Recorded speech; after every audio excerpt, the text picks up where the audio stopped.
Hey, Kaz Wonderful here again with another wrestling review. This time it's NXT 2.0, the Heatwave event from August 16th, 2022, live from Orlando, Florida in the CWC. So another big special event for NXT, and the first one since Vince is gone from WWE. So who knows what kind of wild stuff we might see tonight. And then it opens. We'll just get right into it. We've got so much to talk about tonight. This is a very important episode in the history of NXT. And just like I guessed, we might see some wild stuff, and we absolutely do. So we start the event off with Paul Heyman narrating the opening video here because the Heatwave name does come from ECW. Great to hear Paul Heyman narrating the opening video. Great way to start this event. We've got 5 big matches planned for tonight. A big grudge match where Roxanne Perez can finally get her hands on Cora Jade, who turned on Roxanne 1 week after they won the NXT Women's Tag Titles. Mandy Rose also defends her title against Zoey Stark, who won a big battle royal after coming back after a 9-month injury with her knee to win that battle royal in her first match back. Mandy Rose almost at 300 days as champion. Bron Breakker will defend his title against Jade McDonagh, the formerly known as Jordan Devlin, the Irish Ace. Bron Breakker basically almost that 300 days that Mandy's has had the title, other than a few weeks where Dolph Ziggler had the title. So both of them long-term champions since NXT 2.0 became a thing. Basically, both defending their titles tonight, and a big turning point potentially. We were all thinking, because we all know that Shawn Michaels was in NXT running things, but we were all pretty sure that Vince was also putting his fingerprints all over NXT, and that was the whole reason that there was NXT 2.0 to begin with, and it was Bruce Pritchard helping him along the way as well. I think it's just Shawn Michaels now basically running things. Triple H is a little too busy to with Raw and SmackDown currently, but then I saw this morning Triple H tweeting a bunch of things about the NXT Heatwave event tonight. It could have meant just he wanted to promote the big event, but it also could means that Triple H might be putting his fingerprints on NXT as well. And I definitely, after I watched this episode, think that might be the case, which could be not a bad thing at all. Also, we've got another grudge match tonight in a street fight. It'll be Santos Escobar fighting for his freedom. Either that, or he'll be banned from NXT for life against Tony D'Angelo, who Santos Escobar lost a big battle against, 3-on-3 battle, and Legado del Fantasma had to join the Tony D'Angelo family. So this many months later, this match is the end this long feud. But we're going to start first with the North American title defense here. We have the A champion defending Carmelo Hayes, defending the North American Championship against Giovanni Vinci, who comes out first. He's got his great entrance with all the Vinci stuff. And this match was set up over the past couple weeks. Technically, it's a heel versus heel matchup, but you know that Carmelo Hayes is kind of a tweener, and the crowd really likes him, depending on who he fights against. So you know the crowd's going to be in the Carmelo Hayes in this match, who comes out next with his North American title that he's going to defend here, alongside, accompanied, I should say, by Trick Williams. So Carmelo throws a picture of Vinci right into the trash. I think it was a T-shirt, like he said. It was going to be putting his face on a T-shirt. He throws it in a trash can that's on fire, that has fire inside of it. That was Carmelo Hayes' little special entrance here to get under the skin of Vinci as well. Hayes then gets the first shot once the match starts in the ring here, but Vinci answers back with a shoulder tackle right away. This is going to be a really good match. Two of the best wrestlers on the roster. It's just, if you don't know, Giovanni Vinci is formerly known as Fabian Eichner from the Imperium, former NXT Tag Team Champion with now Ludwig Kaiser, but then it was Marcel Bartel. So we know that Vinci can go. We also know that Carmelo Hayes is one of the best on the roster, and it could be at any given moment that Carmelo Hayes gets called up to the main roster. He's that good, and especially Trick Williams isn't as quite good in the ring yet, but Trick Williams is very charismatic, and the two of them going up as a duo could work on SmackDown or Raw this week, or like next week or last week. That they're that good. So these are two guys that could get called up at any point, and you know that they're going to put on a great display here. So like I said, Vinci had just hit a shoulder tackle Vinci then gets up, hits a nasty chop and a nice springboard. I'm sorry, Carmelo flipped Vinci right after that and springboard off the ropes with a nice flying forearm. But Vinci got back up with a chop, hit a springboard of his own attack. That was nice. This time it was a cross body off the springboard. Vinci then hits multiple chops in the corner. Carmelo's chest is already, the match just started. Carmelo Hayes' chest is red and bruised as from these chops. They now have a striking exchange and they go back. Then they go both back down when they hit a clothesline at the same time. That takes us to a picture-in-picture ad break. We don't have to miss any of the matches tonight. Everything with a beautiful picture-in-picture ad break. That's great stuff and definitely helps it feel like, I know we do that most weeks on NXT, but it really helps it feel like a real pay-per-view event because you really don't miss any.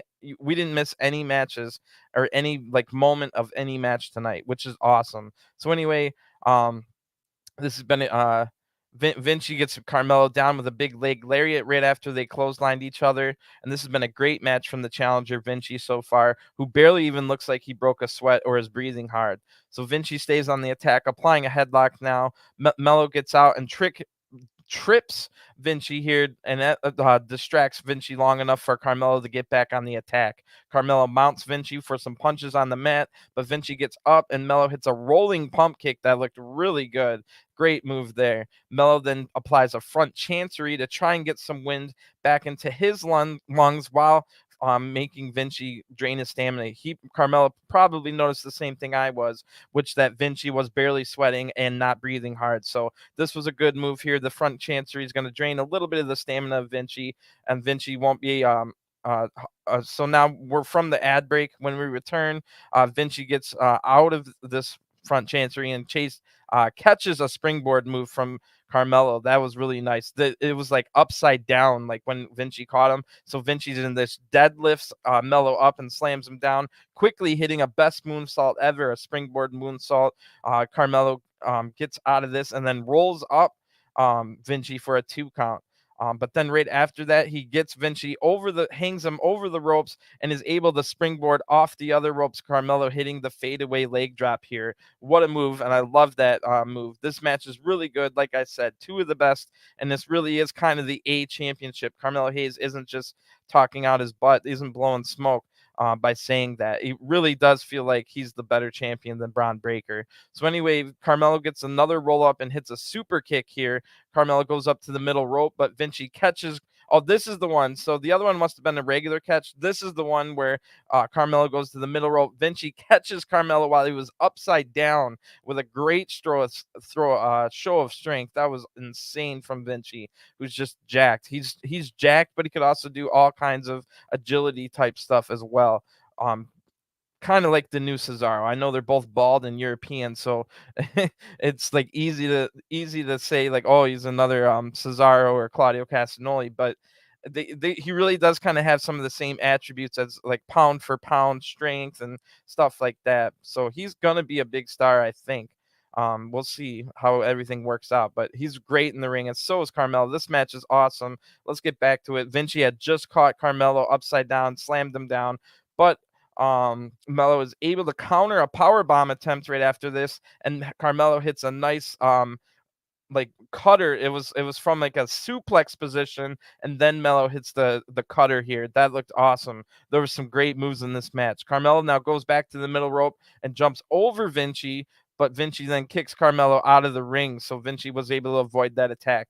Wow, then Vinci hits a double springboard move to dive outside of the ring. He throws Mello back in the ring, and Vinci hits a second double springboard, reminding me of Dante Martin. But the difference between Dante Martin and AEW doing that double springboard moonsault and Vinci doing it here is Vinci's so much bigger and stronger. So that was awesome. The first crossbody to the outside was a crossbody. First dive to the outside was a crossbody. This one was a moonsault, and that was amazing. Vinci then invades a nothing but net attempt here from Carmelo, and Vinci hits a nasty short arm lariat. But Trick Williams gets into the ring. Vinci power bombs Trick here, and Carmelo is able to Hurricane Rana right out of a power bomb attempt from Vinci, and gets Carmelo the win here. 1, 2, 3.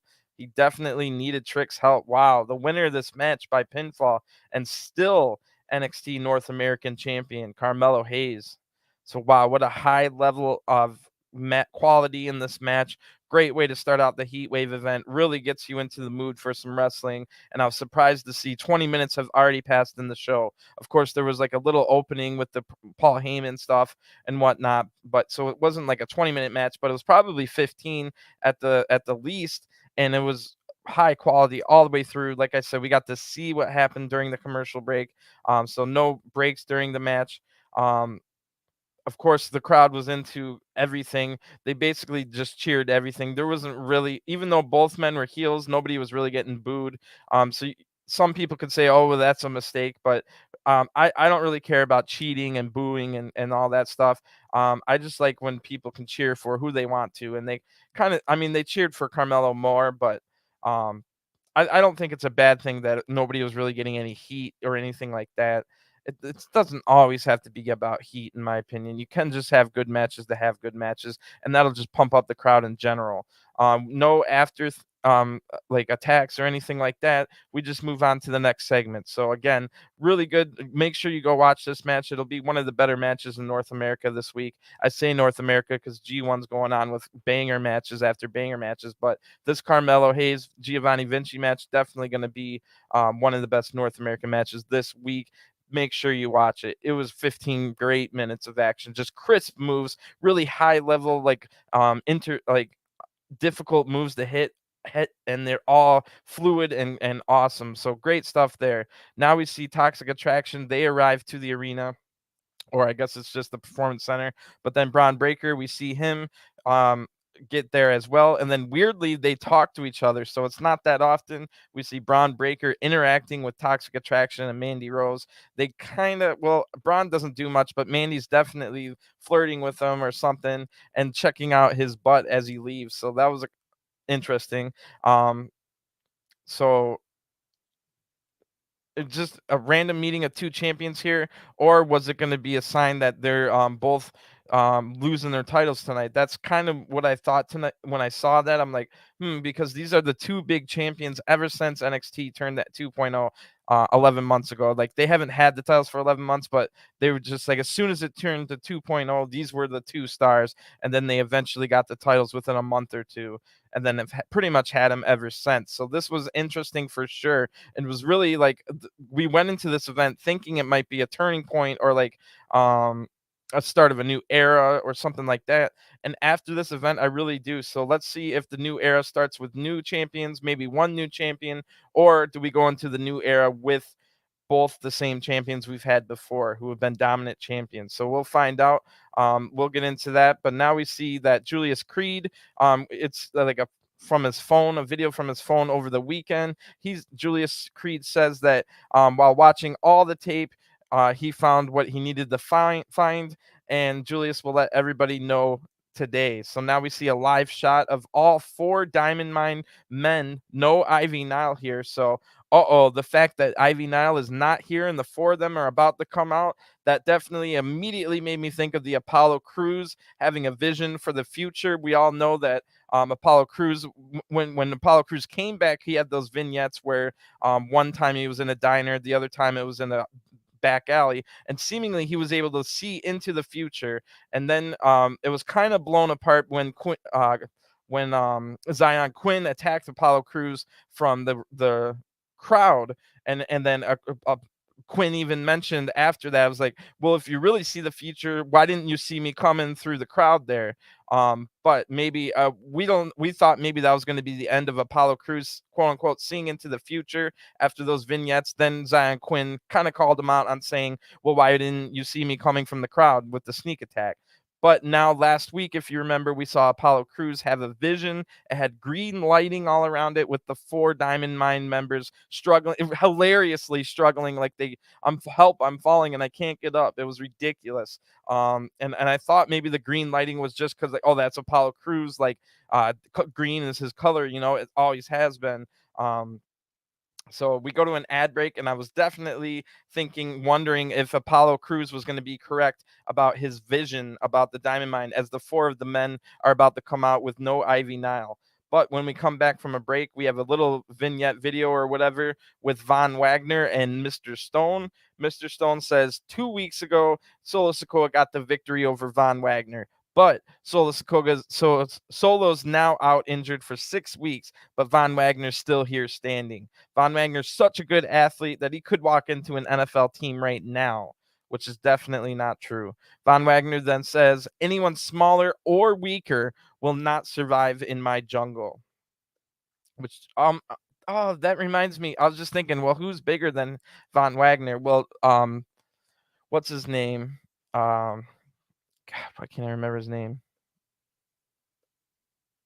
The big Indian guy with the huge beard. He was supposed to do something with Valentina Ferrar and Yulisa Leon tonight, but then that never happened. They even mentioned it on Twitter. They were all excited to find out what he had in store for them, because they were.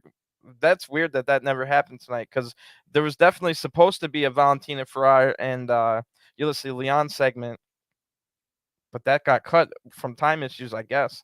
Anyway, the Diamond Mine now come out, so definitely, like I said, the reason I think this might have something to do with the vision that we saw from Apollo Crews last week is that Ivy Nile is not with the Diamond Mine, and in the vision we did not see Ivy Nile. We only saw the 4 men from the Diamond Mine in the ring from that vision last week. So the fact that Ivy Nile is not out here, I was envisioning, okay, well, what the heck's going to happen to cause the Diamond Mine to struggle in the ring? That's still like, I knew what was going to happen now because we saw what was going to happen.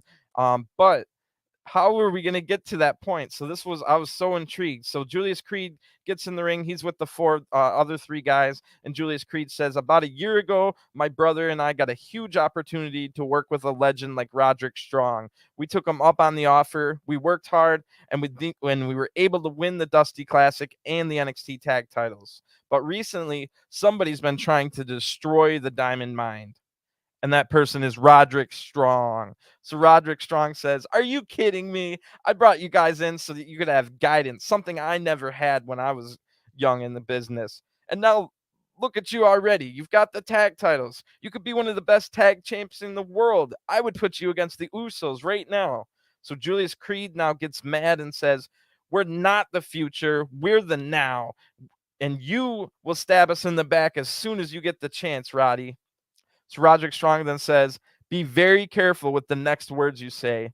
And Julius says, let me show you. Hey, roll the tape.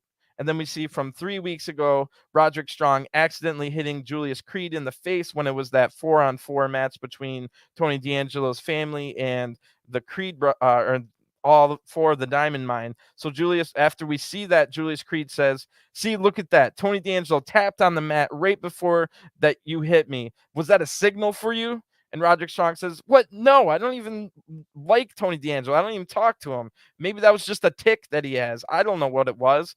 But then all of a sudden, we found out what was going to be the thing that takes him out, because Gallus, the 3-man group from NXT UK, Gallus, they're all Scottish. It's Wolfgang, Joe Coffey, and his brother Mark Coffey.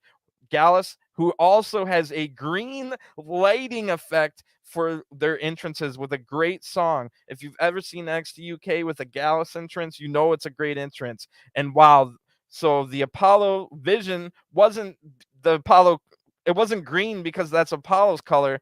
That was green because Gallus are now out here beating down in a surprise attack on the Diamond Mine. The Diamond Mine all get beat down here from the 3-on-4 beatdown, but it was a surprise attack, so they were able to get through the numbers game. All 4 Diamond Mine members are now, help, I'm falling, and squirming on the ground. The Gallus green lighting bathes everybody in green light, and then they leave. So we get the exact thing that we saw last week in the vision from Apollo Crews, which confirms that Apollo Crews does indeed see into the future, which is wild to say, but it's true.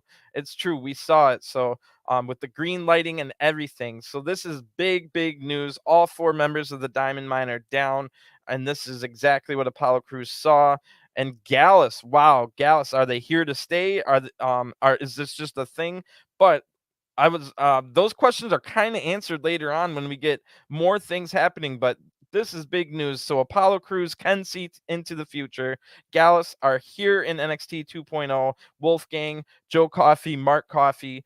Whew, this is great. They're a great group. They're all Scottish. They're all like really good wrestlers. Wolfgang is in this group. He was one of the original NXT UK people in the championship tournament when they first started, making it all the way to the semifinals just to lose to the eventual champion, first ever champion, Tyler Bate. So Wolfgang has been in NXT UK ever since. And just a few weeks ago, Wolfgang injured in Ilya Dragunov, not really on purpose, but Wolfgang injured Ilya Dragunov, who was the unstoppable NXT UK champion. So Wolfgang's a dangerous man.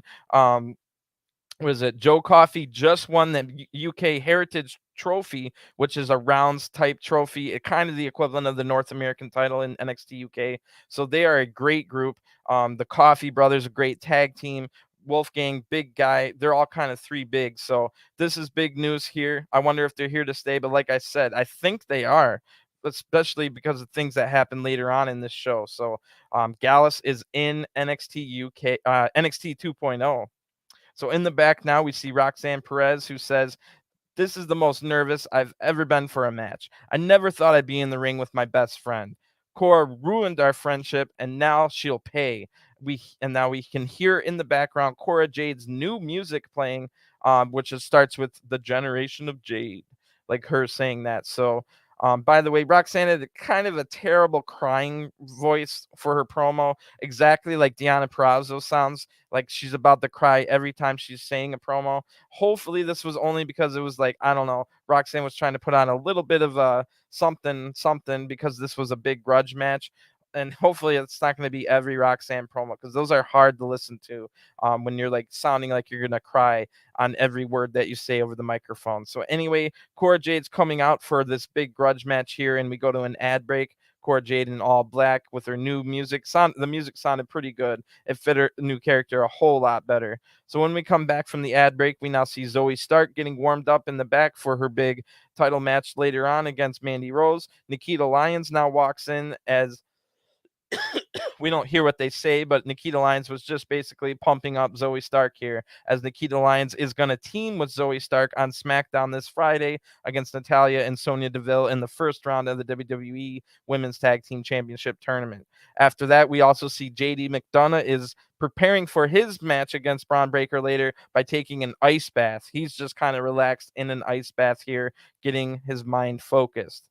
Roxanne Perez now comes out for this big match. Cora Jade was already out there. So Roxanne just basically runs down to the ring. No pomp or circumstance here. She just wants a piece of Cora Jade. So Roxanne Perez runs in and attacks Cora Jade right away. Roxanne's looking really good in a white outfit tonight against the evil Cora Jade, who's in all black. So we got the all white, which is the all black.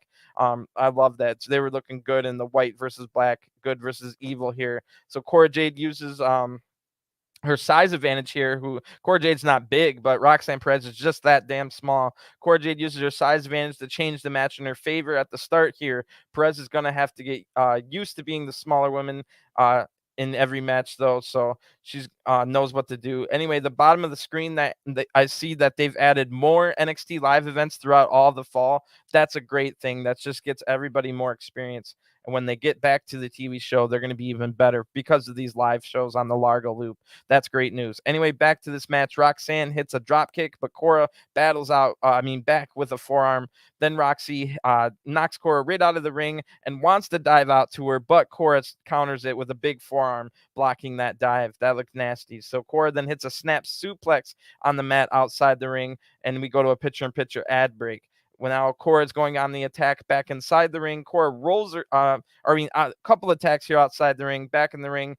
Cora rolls her in for it, and then standing stomp for a 2 count on Roxanne Perez, who's definitely having trouble getting any momentum going ever since her beginning flurry. So it'll be interesting to see if Roxanne is still hurting from that beatdown she got a few weeks ago, maybe 3 weeks ago when Cora Jade attacked her in the parking lot. Roxanne might still be feeling some effects from that. Cora then hits a shotgun drop kick, but Roxanne is trying to get get up back into this match, but Roxanne already looks a little rough. Her lipstick's all smeared all over her face. Her hair's all a mess. So she's not looking in a good way, and this match hasn't been going very long. It's not going well for Roxanne Perez. Cora Jade kind of sets up. She normally hits a Bronco Buster type move here, but this time putting her shin there instead of the gooch, I guess you would say, but this ended up being like a nasty, stiff-looking shining wizard type move in the corner. That looked devastating, and it caught Roxanne flush in the face. Now Cora gets a little reckless and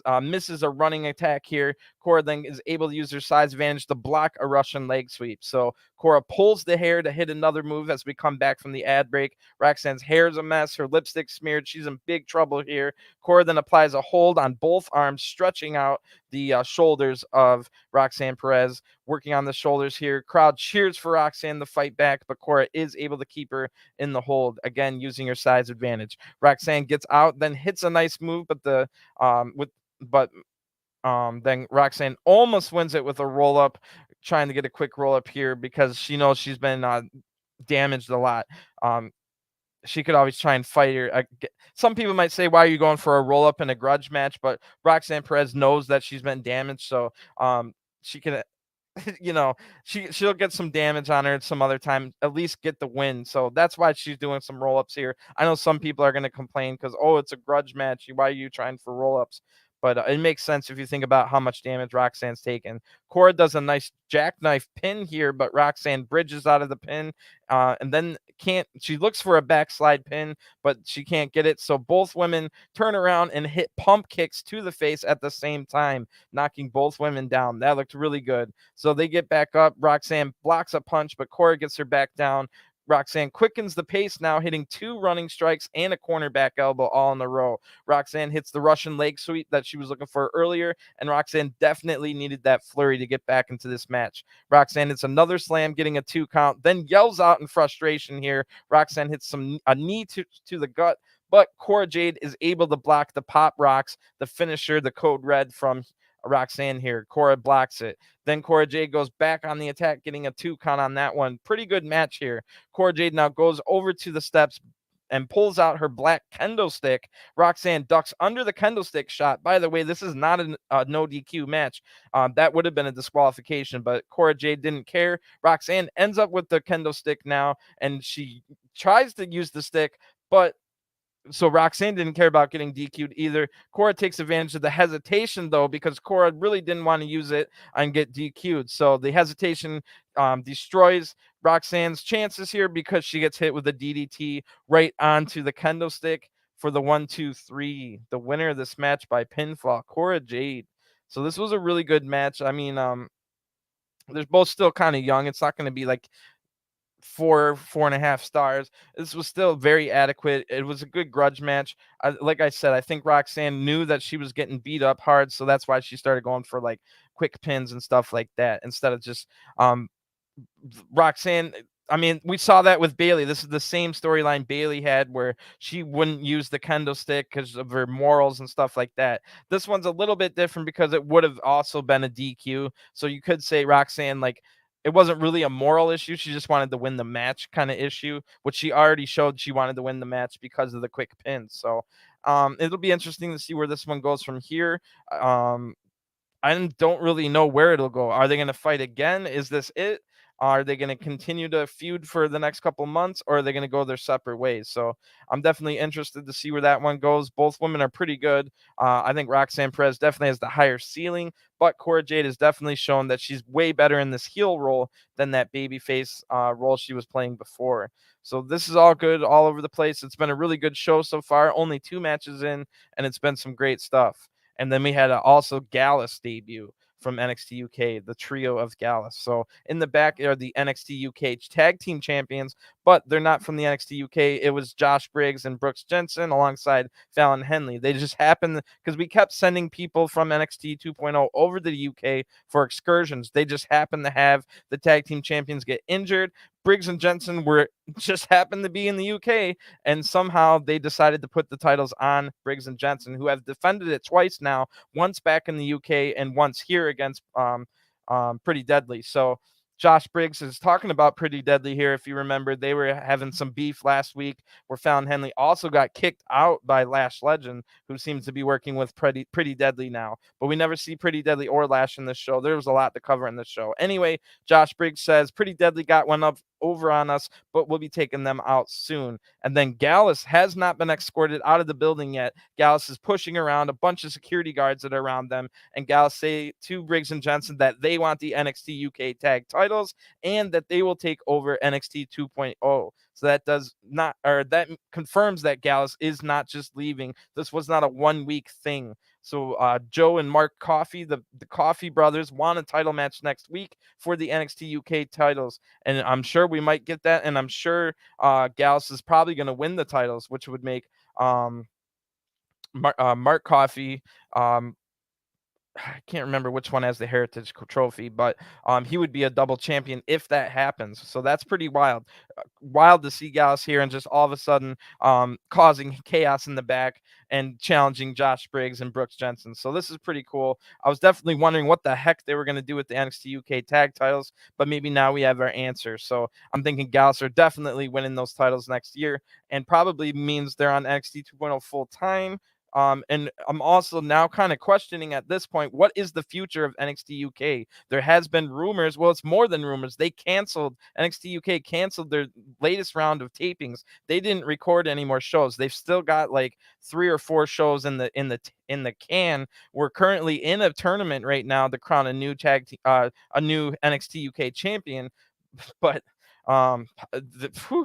it might be dead. It might be gone. NXT UK might be done.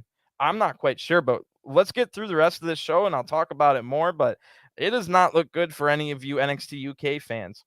But we might be getting more and more of them coming over here, starting with Gallus tonight. So let's get on to the rest of the show. We see highlights from the Accord last week between Tony D'Angelo and Santos Escobar. These guys have been feuding for over 4 months now, and we got a very good highlight video here showing all the highlights and biggest hits from the last 4 months. It's been a long rivalry. Will it completely end tonight? It might, because there are big stakes in this match. Really well done recap here, well edited. So after the video, we go to an ad break, and that's the first half of the Heatwave event in the books. Really good first hour, and we still got 2 big title matches and that street fight between Santos Escobar and Tony D'Angelo. So now when we return from break, we see Toxic Attraction getting Mandy warmed up for a title match in the back. And then we see Apollo Crews talking to Bron Breakker as Bron Breakker's warming up in the locker room. Interesting there. Now that we've confirmed that Apollo Crews can indeed see into the future, it's confirmed. Apollo Crews can read the future. It's ridiculous, but true. Anyway, it's now time for that street fight. So if Santos Escobar wins, he is freed from the Tony D'Angelo family. But if Tony D'Angelo wins, Santos Escobar is banned from NXT. And Tony D'Angelo's already taken out a few people never to be seen in NXT again, including Tommaso Ciampa. So in the parking lot here, we see Santos Escobar. It pans up, and he's wearing his mask. So I wonder if he's going to wear it all the way in the ring. He does, but then he takes it off before the match. So he meets up with the other 3 members of Legado del Fantasma, Joaquin Wilde, Cruz del Toro, and Elektra Lopez. So they make their way to the ring. Also, I'm definitely wondering at this point, is Legado del Fantasma just going to stay loyal to Santos, or is something going to happen where they turn here? That's definitely something in the back of my mind. I wouldn't quite expect it, as they seem like a tight-knit family, but anything could happen in this street fight. I have no idea what's going to happen. So like I said, Santos takes his mask off. He hands it to Elektra Lopez, and Santos looks super focused for this high-stakes match. Tony D'Angelo comes out. He's accompanied by Stax, Channing Lorenzo. Don't forget, this is a no DQ street fight. So, wow, we start off with a surprise chair shot we didn't see coming because he wasn't in the camera, and that takes Tony D'Angelo down. It was thrown by Santos. So the match starts here, and Santos goes on the attack, getting the advantage with that chair shot. Santos sets the chair open face and Hurricane Rana's Tony right into the chair, almost winning the match already here in the first minute. So Santos Escobar hits some big leg kicks now, and then chop blocks the knee of Tony, followed by a drop kick to the knee as well. So Tony D'Angelo's having trouble starting out this match after getting the chair thrown in his face, but Tony hits some body punches now. Santos just counters with a jumping knee strike, getting another 2 count. Santos now goes to the top rope and hits a crossbody. So Santos motions over to Legado del Fantasma, but that makes Stacks now attack them from behind. So Cruz del Toro and Joaquin Wilde go down from this attack from Stacks. Joaquin now gets back up and takes out Stacks right after that. So Tony hits Santos with a trash can lid as we go to a picture-in-picture ad break. So Tony hits more shots with the lid now. Back in the ring, Tony gets a 2 count. Tony's able to counter a Hurricane Rana attempt by hitting a big power bomb, getting another 2 count here. So Santos gets rammed into a chair that was wedged in the corner. Now Tony takes the chair and is hitting Santos Escobar with it. This match is definitely turned around. Now Tony D'Angelo concentrates all of his attacks on the shoulder of Santos Escobar. Tony puts the chair over the bad arm and shoulder and ramming it into the ring post. After that, Santos has a very, very damaged shoulder and arm now. Tony stays on the attack, pulling the hair while he's doing this. Tony throws him into the steps again, this time shoulder first as well. So the referee's going over the check on Santos to see if he can continue. He says he can. So Santos, now we're from the back from the ad break, and Tony kicks the chair into the bad arm again. So Tony goes for under the ring, pulling out 3 steel chairs here, laying them in a line on the floor, and Tony hits a vertical suplex, sending Santos into those chairs. Back in the ring, Santos is able to kick out at 2, but is in big trouble now. Tony hits some more body punches and then hits a Falcon Arrow for another 2 count. And this match, wow, how is this going to end? This has been pretty wild so far. The crowd is definitely mad. They're 100% behind Santos Escobar. They don't like all this attacks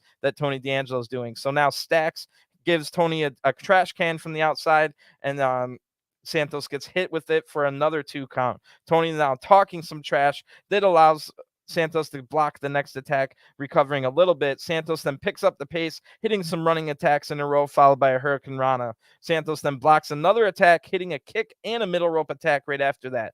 Now Electro Lopez slaps Tony, and Santos just dives to the outside on the Tony because Tony had gone out of the ring. Electro Lopez slaps him, then he gets dived on. So Tony counters the next attack, however, slamming Santos again, shoulder first into the ring post. Stacks now is looking for the crowbar by the steps, but Joaquin Wilde is already holding on to the crowbar. So Joaquin hits Stacks in the face with the crowbar, sending him down and out of this match. Tony almost wins the match back in the ring with a roll-up, only for a 2 count though. Cruz del Toro tries to hand some brass knuckles to Santos Escobar, but Tony grabs Santos, and the brass knuckles fall to the mat. Both men are now down, and they're fighting on their knees, talking trash to each other here, and then they both eyeball at the same time the brass knuckles on the mat. When they both try to get them, Santos was closest to getting them, but all of a sudden Tony just has that crowbar from earlier. So Tony D'Angelo hits Santos Escobar in the head with the crowbar, getting the 1, 2, 3. The winner of this match by pinfall, Tony D'Angelo. Wow. First of all, a really good match here. A lot of drama. Really well set up. I like how it was a big time struggle. They made it feel like it had high stakes behind it, but those high stakes now mean that Santos Escobar is banned from NXT. Tony D'Angelo has yet again knocked out another NXT person, sending them packing. So what does this mean for the rest of Legado del Fantasma, who is now stuck with the Tony D'Angelo family? And Santos Escobar, I'm assuming, is on his way to the main roster. Now we could finally get a big pay-per-view main event, not a main event, but a big pay-per-view match, Santos Escobar versus Rey Mysterio. Before Rey gets any older, we definitely need that match. So I'm assuming Santos Escobar is definitely heading to either probably Raw, so that he'll be on the same show as Rey Mysterio. And that should be definitely one of the matches of the year if they get a big 15-20 minute match at a pay-per-view. Other than that, I don't know what happens to Legado del Fantasma. They're still stuck storyline with Tony D'Angelo and his family now. Are they going to try and get out of that? Are they going to attack Tony and Stacks? Are they just going to join? Are they going to just join Santos Escobar on the main roster? So a lot of questions coming out of there, but we might have just seen Santos Escobar final NXT match ever. He's been doing his thing there for a couple of years now and has really done a good stuff for the NXT product. Santos Escobar is by far the most experienced person on the NXT roster, so it's a good thing that Santos left. He's like in his mid-30s and has been wrestling since he was like 12 years old because he comes from a wrestling family in Mexico. So, I mean, that's a guy that didn't even need any development when he came in. We've seen Santos Escobar do amazing things as King Cuerno in Lucha Underground, as well as TNA and AAA with and when he was El Hilo del Fantasma. So really, really good stuff overall. I'm excited to see Santos Escobar on the main roster, and I'm excited for that Rey Mysterio pay-per-view match at some point. Man, they need to do a Mexican pay-per-view, and that could be the main event of that. I think Mexico would love a big pay-per-view event. So in the back now, Indy Hartwell's now. This is a big moment here too. So Indy Hartwell's with the tag team champions, the women's champions, Katana Chance and Caden Carter. Indy Hartwell's congratulating him on the title win here, and then Indy gets delivered a letter from some random person. So I'm like, oh, I know what this is. And I knew immediately, and it is. Indy Hartwell opens the letter, and it is from Dexter Lumis. So Dexter Lumis is back in the fold. Indy Hartwell getting a love letter here from Dexter Lumis. Holy crap. Then, as if that isn't crazy enough, truly now I think NXT UK is done and dead, because Blair Davenport now walks into the scene, and she walks up to Indy Hartwell, rips the letter. So that sets up Blair Davenport is now in NXT 2.0. Probably will have a match next week against Indy Hartwell, who now has Dexter Lumis back in her life. Holy crap, big news coming out of this. Like I said earlier, NXT UK might have already I almost put the nail in them when Gallus came out. Now we've got randomly Blair Davenport as well. We really are going to have to keep our eyes peeled on the news for NXT UK. Like I said, they canceled the latest round of tapings they were going to do. They have about 3 or 4 shows left in the can. Is it just going to end after those 3 or 4 shows? Is NXT UK done after this long? They've been around, so it's pretty worrying for NXT UK fans, but it'll be interesting to see what happens. So let's kind of move on. There's a lot of other stuff to talk about, but that was a big segment right there. It was just a tiny little one, but Indy Hartwell has Dexter Lumis back in her life, and Blair Davenport has joined NXT 2.0. We now see Mandy Rose getting ready to come out for a big title defense before we go to an ad break. So this is going to be a big match. Can Zoey Stark win the title and take it to SmackDown with her this Friday, where Zoey and Nikita Lyons are in the WWE Women's Tag Team Tournament? So that'll be interesting to see for sure. But before we get to that match, when we come back, we see a little video. It's about Wendy Choo and Tiffany Stratton, which I really have missed Tiffany Stratton being on the show. We get to see her in the couple of these segments, but I wish she was getting a couple more matches. Anyway, Wendy Choo says it's real simple. I'm tired. I'm tired of her thinking I'm a joke. So next week it's you and me and a lights out match. Tiffany says, I'm obsessed with this lights out match because there's no rules. The arena is going to be darker as usual. So that means we don't have to see Wendy Choo's face. But we don't get to see my face either, because that's a tragedy. So the video ends. That match will be next week. I don't know exactly what it'll entail. If you remember last week, Wendy Choo used night vision goggles to destroy Tiffany Stratton in the dark. I was hoping that we would get like a dark room, but like what we see is like night vision, and then we watch them in like green and black while they fight in the dark room. Doesn't sound like it's going to be that. It sounds like it's going to be like a dimly lit no DQ match in the ring. This is a little awkward because Tiffany Stratton and Wendy Choo already seemingly had their big street fight to end this feud, and Tiffany Stratton won that match. Now they're having yet another street fight just under another name, and they're going to make it darker. But the last match they had was a street fight, so that's a little weird. Hopefully, I'm guessing Wendy Choo wins this match because she's going to be better in the dark. But like I said, the whole like night vision goggles attack last week was way better than stupid like silly string and here's my sack of balls and just all that like doink the clown stuff that Wendy Choo was doing before. Night vision goggles and stuff like that, that's way cooler. So hopefully she stays cool like that. Then we get a QR code scan, and if you remember, those QR codes were about Zoey Stark's return. Those were little messages and codes to say that Zoey Stark was going to be in the Battle Royal. So now Zoey Stark comes out and making her entrance for this big title match right after another code scan. Unfortunately, I don't have a QR scanner downloaded, and I didn't have time to see what it was. So you'll have to check out social media for that one. But yeah, it definitely, like, they were always about Zoey Stark, and then it happened right as Zoey Stark was making her entrance. So it was something about her. Anyway, why couldn't they just show us what it meant on the damn TV show we're watching? Anyway, we get a huge opening video here for Mandy Rose showing all of her title defenses and big highlights. And Mandy Rose then comes out, and it seems like the crowd is all booing her. So we have seen in the past, Mandy Rose sometimes gets half cheers from the crowd, half boos, but it looks like the crowd absolutely loves Zoey Stark and her whole 9-month journey to rehab hard to get through that knee injury. So the crowd is 100% behind Zoey Stark in this match. Mandy Rose comes out accompanied by the rest of Toxic Attraction, Gigi Dolan, and JC Jane. So Mandy's looking incredible tonight, and Zoey's looking jacked. She's like really been working hard in the gym. So this is going to be a battle of two very powerfully strong women.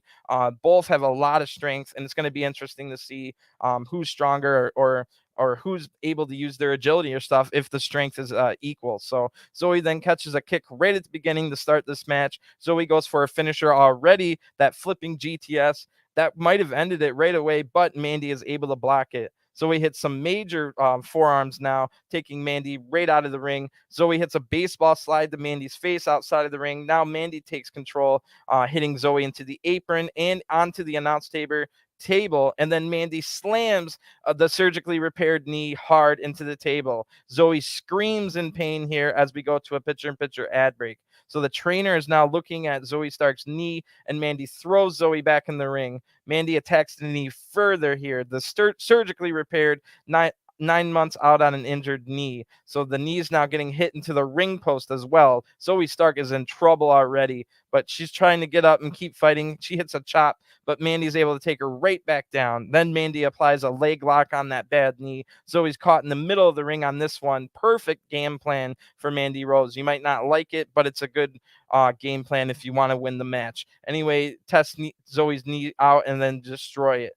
Zoey wants to get out of this and try to fight back, but Mandy hits strikes. Zoey still fights back again, but Mandy kicks the knee out, taking back control. Mandy Rose then applies another leg lock, but Zoey's able to kick her way out and then hits some forearms. But Gigi and JC trip Zoey right as she was getting some momentum. The referee saw it. He doesn't want to do the disqualification, so he kicks both women out of being ringside instead. Nikita Lyons runs out and attacks both Gigi and JC, and then they brawl to the back. Remember, Nikita Lyons is the tag team partner on SmackDown in the tournament for Zoey Stark, even though they've never had a tag match before.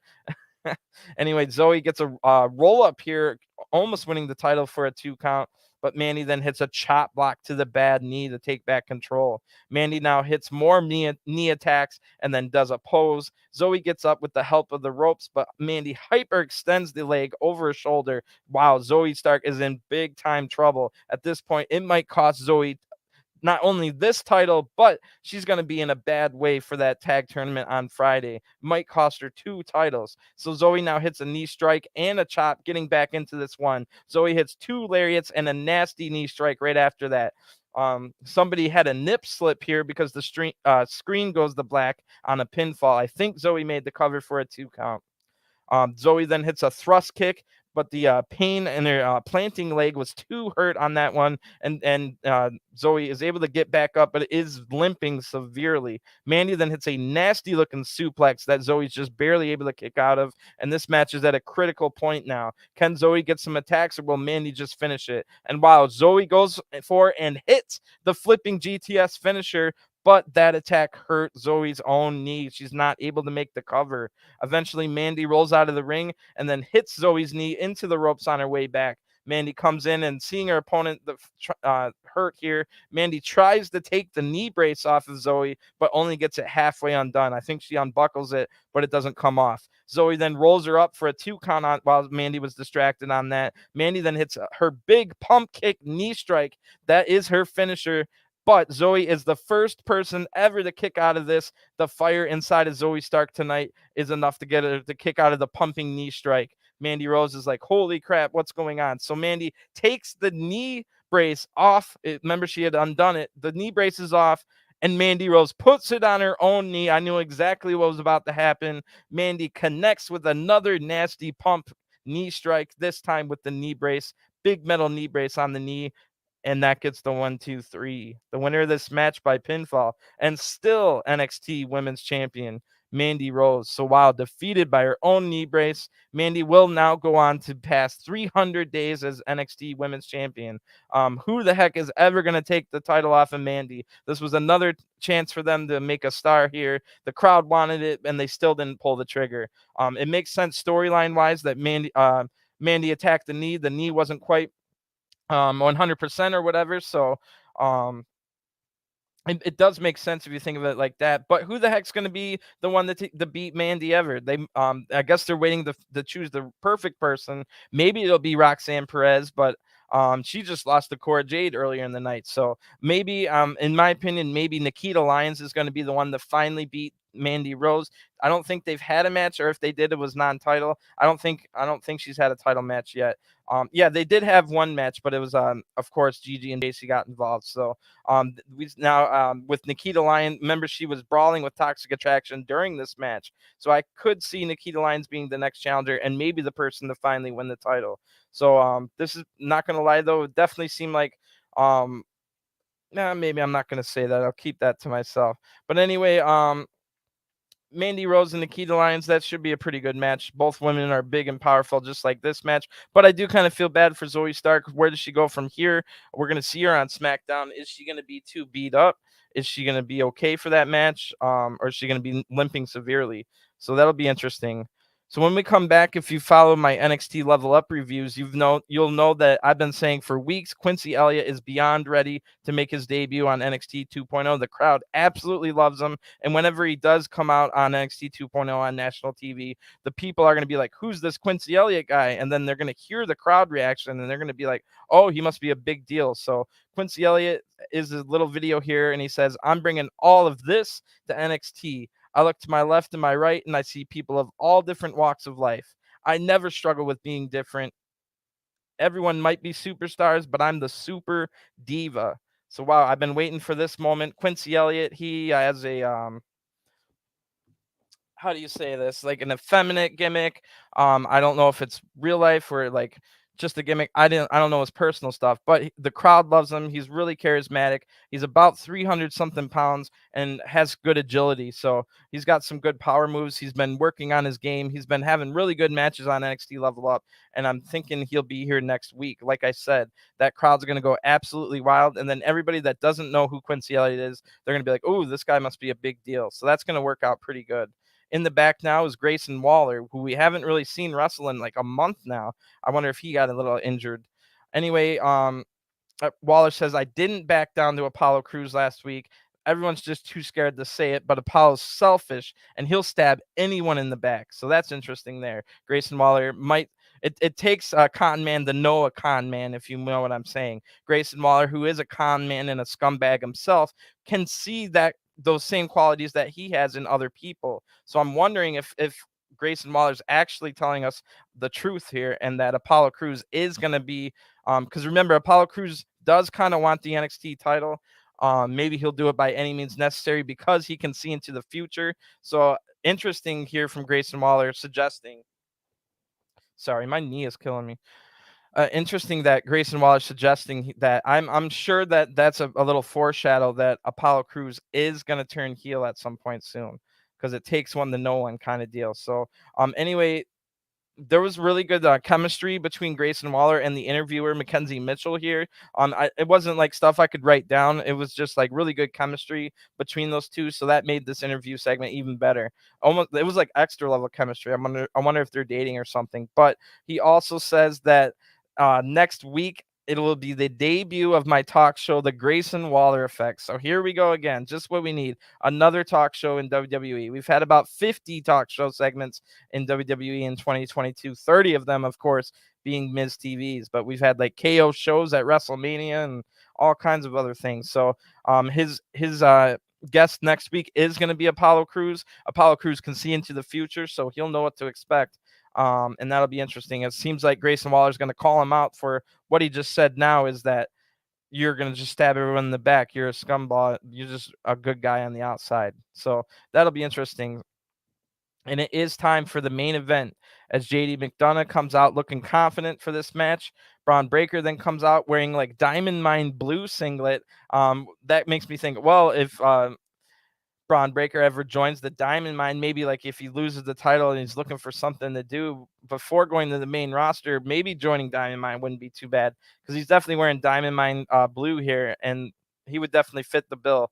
So anyway, we don't know who the winner of this match is going to be at all, but we know exactly how this match is going to play out, because they've clearly told us that JD McDonagh is going to viciously and like methodically attack the shoulder, the weakened and hurt shoulder of Braun Breaker. So, yep, the very first attack here is on Braun's shoulder, but Braun was able to see it coming. He was expecting it as well. And if you didn't get all the story about how they were going to attack the shoulder, the announcers sure reminded you that the shoulder is going to be the target here. So Braun also knows that, and he's able to have Braun comes into this match with a really good game plan. Braun Breaker's using amateur wrestling and grappling here to keep JD from striking or attacking his shoulder. And Braun is using his size advantage along with his amateur wrestling skills to kind of dominate the beginning of this match here. Braun Breaker, after the grappling, hits a delayed vertical suplex. Then Braun knocks JD out of the ring. So perfect start here for Braun, who's blocked every shoulder attack. Braun then evades two more attacks in a row, and then Braun hits an overhead belly-to-belly suplex and a standing moonsault of all things from Braun Breaker. So maybe Braun has been watching some of the Jeff Cobb matches in G1. If Braun can become anything like Jeff Cobb, it would be perfect.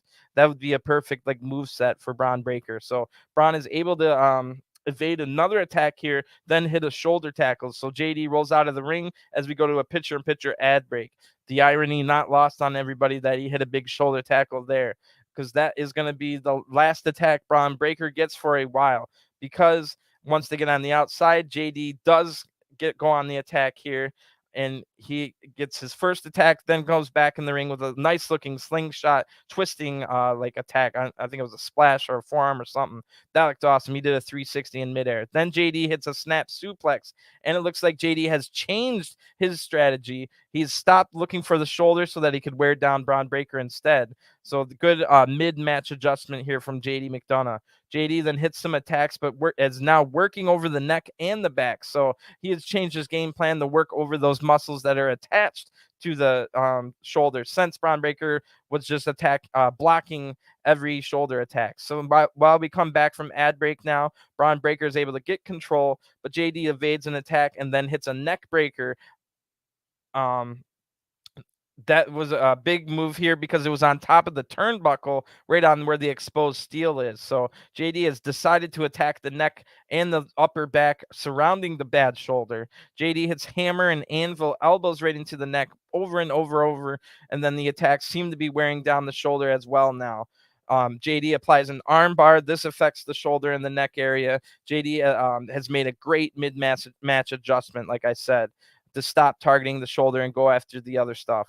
Bron now has a damaged neck, which is attached to the already weak shoulder, but Bron fires up and quickens the pace here, hitting two shoulder tackles and a slam. Breaker then lines up for a spear, but JD is able to evade it. That sends Bron Breaker hard, shoulder first into the ring post. So big moment of the match here. Now JD applies a nasty looking submission on the neck and shoulder. Bron goes into desperation mode. He's close to tapping here, but Bron is able to use his power advantage to get to the ropes. But the damage is done. Bron is in a bad way now with a bad neck and shoulder. Bron is able to meet JD McDonagh up on the top rope though, and Bron hits a top rope Frankensteiner for a 2 count, and Bron was able to land perfectly on his knees, covering nowhere near his neck and shoulder on that move. So JD's just barely able to kick out of the top rope Frankensteiner. Then JD's back up and puts Bron up on the top rope now. Bron blocks a superplex, but JD McDonagh hits a top rope Spanish fly, followed quickly by a brainbuster. Holy crap. I thought it was over. Bron Breaker just barely kicks out, but is in major trouble now. Bron then evades an attack. JD lands on his, it was a moonsault. JD lands on his feet, even though Bron moves out of the way, but Bron hits a big soul-crushing spear on JD McDonagh right after that. But JD is able to roll out of the ring, saving the match for him. So back in the ring, Bron lines up for another spear, and he hits it. No cover here. Bron fires up instead. Then we see JD pop up like a madman behind Bron with blood coming all out of his mouth. Another blood capsule, I'm guessing, like he did last time. JD just stands there laughing with blood in his mouth. Bron Breakker hits another spear, followed by a power slam, and that gets the 1-2-3. So the winner of this match, and still NXT champion, Bron Breakker. So that was a really good match. I love how everyone and their mother knew that JD was going to go for the shoulder. So the whole story of the match was Bron was only there to block shoulder attacks. That forced JD McDonagh to change his game plan mid-match adjustment, and it worked almost to work so good he won the title. But Bron Breakker was able to use his power. Basically, if Bron Breakker didn't have the power to get out of that submission towards the end, it would have been over right there. You could say, how did he kick out of the Spanish Fly and the Brain Buster? But that's just the fire inside to keep the title, So as if that wasn't a crazy enough episode, wild enough, I should say, it's not even over yet. So JD McDonagh has been beaten. What's next for Bron Breakker? So holy crap, the Mustache Mountain music plays, and Tyler Bate comes out holding the NXT UK Championship, which, let me pause right there, that spoils the NXT UK Tag Title Tournament that's currently ongoing on NXT UK television. So they just spoiled, for anybody that didn't already have it spoiled for. Well, here it is. Tyler Bate, he wins the title because here he is on NXT 2.0 live with the NXT UK title. We haven't even started the semifinals of the tournament yet on NXT UK. Like I kept saying this entire episode. Well, let me just finish. What happens is they get in. Tyler Bate gets into the ring. He holds up the NXT UK title. Bron Breakker holds up the NXT title, and we end with a close-up shot that only shows the two titles next to each other with the commentator saying, "Worlds collide." So then the screen fades to black and the Heatwave event ends. So this is a huge episode in the history of NXT because it might indeed spell the end of NXT UK as they all now transition, not all, but half the roster comes over here to NXT 2.0 with the other ones getting released, apparently. I don't know. That's just speculation, but maybe NXT UK will survive. But like I said, they had canceled their tapings. They've got about 3 left in the can, and now they're just like all willy-nilly. They don't care that they're spoiling what they're currently running on TV, which is the the NXT UK tournament. So now we see who wins the tournament, even though the semifinals hasn't ended, and that makes we've already had a slow trickle of guys, JD McDonagh included, of NXT UK guys coming over here, like JD McDonagh, Pretty Deadly, and before that we had Grizzled Young Veterans and Kaylee Ray, which is now known as Alba Fire. So we've had a bunch of that coming in as we go here. But now on one episode of NXT, a big heat wave event, we've seen Gallus, a trio of guys, come out, and they look like they're getting an NXT UK tag title tournament on NXT 2.0, or a title match, I should say, on NXT 2.0 next week. So there's 3 more additions from NXT UK right there. Gallus, Wolfgang, Joe, and Mark Coffey. Then we see Blair Davenport in another segment. Looks like she's in NXT 2.0. She'll probably take on Indy Hartwell next week, who now has Dexter Loomis sending her love notes again. So not only that, but then the NXT UK champion at the end of the episode, they don't even care that they spoiled the NXT UK title tournament. They just shove out Tyler Bate here holding the NXT UK title, and that really tells me NXT UK might be done. These might be the last like 3 or 4 episodes ever. They've been canceling their previous tapings. They only have like 3 or 4 episodes left, and then either they can do more tapings or it's done, and we're about to get a bunch of people coming over to NXT 2.0. So this is a big moment in time. This is a big historic episode of NXT 2.0, big heatwave event that should be remembered for a long time, especially if this does indeed spell the end of NXT UK and the beginning of all those guys coming over to 2.0. So big stuff there. Like we didn't have any championships change hands, but we also got the end of Santos Escobar in NXT 2.0. I expect to see Santos Escobar maybe on Raw as soon as this week, but you never know. He could stick around. He does have Legado del Fantasma still stuck in the Tony D'Angelo family, so that's interesting. just a lot of interesting things. We're definitely going to have to see how this all plays out. I'm guessing we're going to find out more news. Maybe by tomorrow, we'll find out news that NXT UK is indeed closing. But we'll just have to wait and keep our ear to the ground and keep our eye on social media to see what happens. I'll let you guys know when I can. I will be back. I'm on here all the time, but my next NXT show I cover is Level Up on Fridays. So you can tune into that. I'll talk about any news about NXT, but I also cover NXT 2 UK, and that'll be on Thursday. So you can find my NXT UK review on Thursday, and we'll talk about any news that might have came out and then what happens on that show as well. So thanks for tuning in. I enjoyed this Heatwave event. Really good event. Loved it. The start with Paul Heyman narrating just kicked off a really good night, which is historic in another sense with NXT UK people invading. So, and maybe the end of NXT UK as a brand. So that's interesting. We'll see what happens. Thanks for tuning in. Enjoy your night, and I'll talk to you guys again soon. Peace.